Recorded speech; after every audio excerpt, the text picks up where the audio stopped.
दुख का कारण। दैक का कारण। एक शहर में एक आलीशान और शानदार घर था। वह शहर का सबसे खूबसूरत घर माना जाता था। लोग उसे देखते तो तारीफ किए बिना नहीं रह पाते। एक बार घर का मालिक किसी काम से कुछ दिनों के लिए शहर से बाहर चला गया। कुछ दिनों बाद जब वह वापस लौटा तो देखा कि उसके मकान से धुआं उठ रहा है। करीब जाने पर उसे घर से आग की लपटें उठती हुई दिखाई पड़ी। उसका खूबसूरत घर जल रहा था। वहाँ तमाशबीनों की भीड़ जमा थी जो उस घर के जलने का तमाशा देख रही थी। अपने खूबसूरत घर को अपनी ही आंखों के सामने जलता हुए देख वह व्यक्ति चिंता में पड़ गया। उसे समझ नहीं आ रहा था कि अब क्या करे, कैसे अपने घर को जलने से बचाए। वह लोगों से मदद की गुहार लगाने लगा कि वे किसी भी तरह उसके घर को जलने से बचा लें।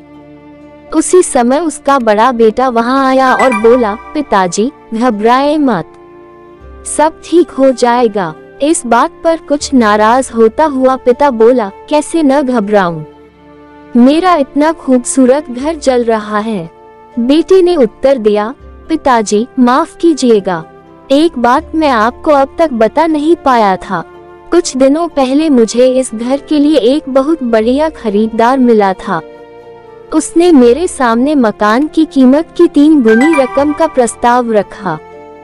सौदा इतना अच्छा था कि मैं इनकार नहीं कर पाया और मैंने आपको बिना बताए सौदा तय कर लिया। ये सुनकर पिता की जान में जान आई। उसने राहत की सांस ली और आराम से यूं खड़ा हो गया जैसे सब कुछ ठीक हो गया हो। अब वह भी अन्य लोगों की तरह तमाशबीन बनकर उस घर को जलते हुए देखने लगा।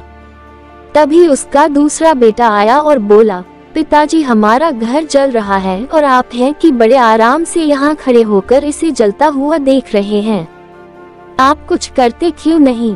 बेटा चिंता की बात नहीं है, तुम्हारे बड़े भाई ने ये घर बहुत अच्छे दाम पर बेच दिया है। अब ये हमारा नहीं रहा, इसलिए अब कोई फर्क नहीं पड़ता। पिता बोला, पिताजी भैया ने सौदा तो कर दिया था लेकिन अब तक सौदा पक्का नहीं हुआ है, अभी हमें पैसे भी नहीं मिले हैं। अब बताए इस जलते हुए घर के लिए कौन पैसे देगा? ये सुनकर पिता फिर से चिंतित हो गया और सोचने लगा कि कैसे आग की लपटों पर काबू पाया जाए। वह फिर से पास खड़े लोगों से मदद की गुहार लगाने लगा। तभी उसका तीसरा बेटा आया और बोला, पिताजी घबराने की सच में कोई बात नहीं है, मैं अभी उस आदमी से मिलकर आ रहा हूँ जिससे बड़े भाई ने मकान का सौदा किया था। उसने कहा है कि मैं अपनी जुबान का पक्का हूँ। मेरे आदर्श कहते हैं कि चाहे जो भी हो जाए अपनी जुबान पर कायम रहना चाहिए, इसलिए अब जो हो जाए, जबान दी है तो घर जरूर लूंगा और उसके पैसे भी दूंगा। पिता फिर से चिंता मुक्त हो गया और घर को जलते हुए देखने लगा। सीख, मित्रों, एक ही परिस्थिति में व्यक्ति का व्यवहार भिन्न भिन्न हो सकता है और यह व्यवहार उसकी सोच के कारण होता है। उदाहरण के लिए जलते हुए घर के मालिक को ही लीजिए। घर तो वही था जो जल रहा था, लेकिन उसके मालिक की सोच में कई बार परिवर्तन आया और उस सोच के साथ उसका व्यवहार भी बदलता गया। असल में जब हम किसी चीज से जुड़ जाते हैं तो उसके छिन जाने पर या दूर जाने पर हमें दैख होता है, लेकिन यदि हम किसी चीज को खुद से अलग कर देखते हैं तो एक अलग सी आजादी महसूस करते हैं और दुख हमें छूता तक नहीं है।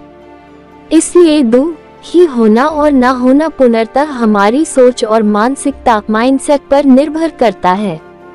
सोच पर नियंत्रण रखकर या उसे सही दिशा देकर हम बहुत से दुखों और परेशानियों से न सिर्फ बच सकते हैं बल्कि जीवन में नई ऊंचाइयां भी प्राप्त कर सकते हैं। इस वीडियो में आपको कुछ भी अच्छा लगा हो और कुछ सीखने को मिला हो तो प्लीज चैनल को सब्सक्राइब और वीडियो को लाइक, कमेंट, शेयर करना मत भूलना। हम आपके लिए अच्छे कंटेंट लाते रहेंगे।